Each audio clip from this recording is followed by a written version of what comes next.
The Pride Lands basked in the warm glow of the afternoon sun, golden grass swaying gently in the breeze. Simba sat atop Pride Rock, his gaze stretching across the horizon. Even in moments of peace, his mind was restless. There were stories that the elders whispered, tales of the past he didn't fully understand. He had sensed something unusual stirring in the air. A feeling that hinted at secrets long buried, forgotten by all but a few. Rafiki appeared silently, as if summoned by Simba's thoughts. His staff tapped lightly against the rock, producing a rhythmic sound that seemed to echo across the plains. "Ah, Simba," Rafiki said, voice soft yet commanding. "You feel the pull of the past?" "Yes." Simba turned his head, his eyes bright with curiosity. "I do, Rafiki. There's something out there, calling me. I can feel it. But I don't know what it is." Rafiki nodded slowly, his eyes twinkling with wisdom. "Not all that is calling is known to you. Some things are hidden, waiting for the right moment, for the right heart to uncover them. Come, I will show you something." Simba leaped down gracefully from Pride Rock, heading beside Rafiki as they walked toward the edge of the familiar territory. Rafiki's staff tapped along the ground, and with each strike, Simba noticed the ground beneath him seemed to hum with life. "You see, Simba," Rafiki began, "there are corners of the Pride Lands that even Mufasa never spoke of. They are not forgotten because they lack importance. No, they are hidden, protected by the memory of kings past." Simba tilted his head, intrigued. "Protected? How?"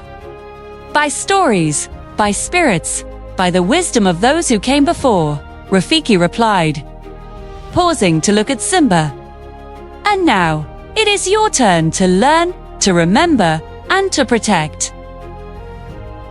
The two walked in silence for a few moments, the only sound being the wind rustling through the tall grass. Then, Rafiki stopped beside a small grove of trees, their trunks twisted and branches woven together in a way that seemed almost deliberate. The air here felt different, calmer, heavier with the scent of ancient earth and blooming flowers. "This," Rafiki said, tapping his staff against the ground, "is a place of memory, a place of legends. And I am about to reveal one such legend to you." Simba's ears perked up. "A legend?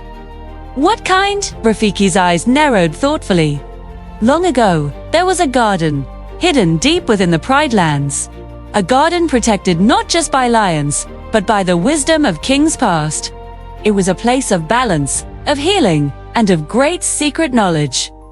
Only those pure of heart could find it. For it is said that the garden reveals itself to those who are ready, and hides from those who are not." Simba's tail flicked nervously. "A garden? Hidden? That sounds incredible." Rafiki smiled knowingly. "Ah, yes, but it is more than beauty, Simba. The garden is a test. It teaches the lessons of patience, courage, and understanding. Many have searched for it, and few have returned unchanged." Simba stepped closer to the grove, gazing into its shadows. "How do I find it? How do I know I am ready?" "You are ready when your heart is open," Rafiki said, his voice soft but firm. "You must listen not with your ears, but with your spirit. The land itself will guide you. But remember this, Simba. The journey will not be easy. There will be trials, illusions, and moments when the choice seems impossible. That is how you will learn, truly learn, the power of kingship." Simba nodded, determination shining in his eyes. "I want to see it. I want to understand." Rafiki tapped his staff once more, and a sudden shimmer of light danced across the grove. "Then follow closely, Simba. The garden waits, but only for those brave enough to seek it." The ground beneath them began to shift subtly, almost as if awakening. The grass parted, revealing a narrow path lined with ancient stones carved with symbols long forgotten. Simba took a deep breath, feeling a mixture of excitement and apprehension. As they stepped onto the path, Rafiki's voice echoed behind him. "Remember, Simba, the garden is not just a place. It is a mirror of the soul. What you see there will reveal who you are and who you can become." The path led deeper into the grove, and the sunlight above filtered through the leaves in intricate patterns, creating dancing shadows on the ground. Birds called from hidden perches, and a soft breeze carried the scent of unknown flowers. Simba felt a tingling in his paws, a sense of anticipation that made his heart race. Suddenly, the path opened into a clearing, and Simba gasped. Before him lay a garden unlike anything he had ever imagined. Flowers of every color bloomed in perfect harmony. Streams of crystal-clear water wound their way through the land, and ancient trees stretched high into the sky. The air seemed alive, humming with energy, and for a moment, Simba felt as if time itself had stopped. Rafiki stood behind him, leaning on his staff. "Behold, Simba, the garden hidden by the kings. Here, you will learn the lessons of balance and wisdom. But first, you must face the reflection of your own heart." Simba tilted his head. "Reflection? What do you mean?" Rafiki smiled mysteriously. "Every step you take here will reveal something within you.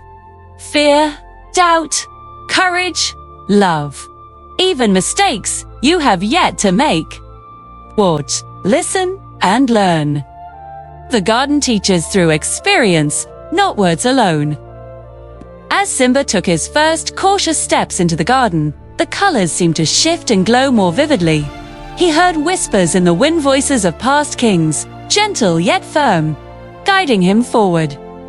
He saw illusions of himself, moments of hesitation, and glimpses of challenges he might face in the future. This vision tested his patience, his understanding, and his courage. Simba realized that the garden was alive, responding to his thoughts and feelings. When he acted with compassion, the flowers brightened. When he hesitated in fear, shadows lengthened and the streams slowed.